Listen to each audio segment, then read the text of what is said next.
Our countdown to the Illinois primary has us now 114 days away. That's June 28th on the calendar. We're back on the trail this morning of the Democratic primary for the Illinois 17th Congressional District. This is a wide open race for the seat being vacated by Democrat Sherry Bustos. A highly contested field of 8 Democrats want that nomination. Jonathan Loggeman, Jackie McGowan, Linda McNeely, Spence Morris, Angie Normoyle, Eric Sorensen, Letisa Wallace, and Marcia Williams. Now, on the money trail, no one is in a dominating position with cash on hand at the end of the year. These are their financial positions as reported on the Federal Election Commission website. Loggeman has more than $45,000. There are no reports filed with the FEC for McGowan, McNeely, or Morris. Normoyle leads the Democrats in this race with almost $76,000. Sorensen close to $57,000, that's second. Wallace with about $39,000, and Williams at $7,600 in her campaign account. Now, there are 2 Republicans in that party's primary. We have introduced both of them to you already, Esther Joy King and Charlie Helmick. There is a wide gap between the 2 when it comes to money. Esther Joy King enjoys a huge financial advantage over Helmick with almost $1.1 million in the bank. Helmick hasn't filed any reports with the FEC. You can catch up on those conversations on ourquadcities.com. Now, we will get to know Eric Sorensen a little better this morning. Some of you are already probably very familiar with this Democrat for good reason. He grew up in Rockford. Sorensen graduated from Northern Illinois University with a degree in meteorology. And here's how you know him best. He worked as a television meteorologist in Rockford and most recently in the Quad Cities. He moved on from the world of TV for a little while to be a media spokesperson for Unity Point Health and left there recently when he decided to make a run for Congress. Now, Eric Sorensen has never held political office before and hasn't run for public office before. He lists addressing climate change as his top priority on his campaign website. Not surprising for someone who's made a career in meteorology. Followed by strengthening the healthcare system by improving the Affordable Care Act and investing in schools, among other issues. There's no denying the field of Democrats running for the Illinois 17th Congressional District seat is a diverse one. No doubt Eric Sorensen takes pride in being different. Differences he believes will be good enough to send him to Capitol Hill. Illinois congressional candidate Eric Sorensen joins us for a conversation this morning. Thanks so much for being here. Thank you, Jim, for having me. Absolutely. So we know the 17th Congressional is a diverse district. It's a district arguably Democrats are more moderate perhaps than liberal. 8 candidates want the nomination. You're one of 3 white men in this race. How do you make the case to the Democrats that you should be their choice? Well, I think we have to look at the experience of each individual person. And for me, it was spending the past nearly 20 years right here in the district. This is my home district, working for 11 years as a meteorologist in Rockford and almost 8 years in the Quad Cities as a meteorologist. For me, it was telling people and keeping our communities ahead of the scary events and being the trusted source for information.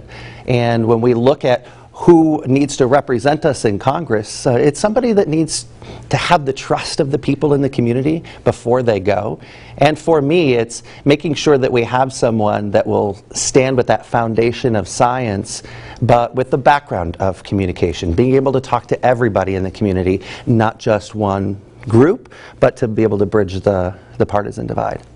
So there are a couple of educators in the Democratic primary, a mental health counselor, a marijuana lobbyist. Half of this field is either has or does hold elected office. You're in the half that hasn't. And as you mentioned, you're a former television meteorologist. What do you say to people who won't take you seriously because of that and think you're not qualified for that job? Well, I think we have learned that climate is a top issue in this district. And when people were asked who they trusted to deal with the climate crisis, they chose overwhelmingly the meteorologist. So we need that meteorologist in Congress to be able to bring the answers back here at home because we're going to have bigger challenges ahead. And with those big challenges ahead, we're going to need to have someone in Washington that we can trust.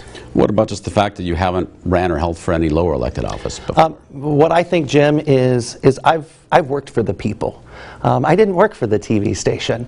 I worked for the people that... Well, a TV station might say something else, but okay. The TV station could sell the advertising before I came on television to talk about the weather.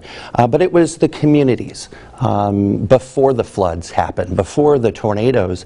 The people in these communities, they were the ones that relied on me. So for the past nearly 20 years, I feel like I've worked for the communities here, and it's the logical next step for me to continue to work for the people of the district. Now, a lot of people certainly watching will recognize you for your work in TV for a station in the Quad Cities. We will not mention here, sorry, for obvious reasons. There are a couple numbers that are banned in this building.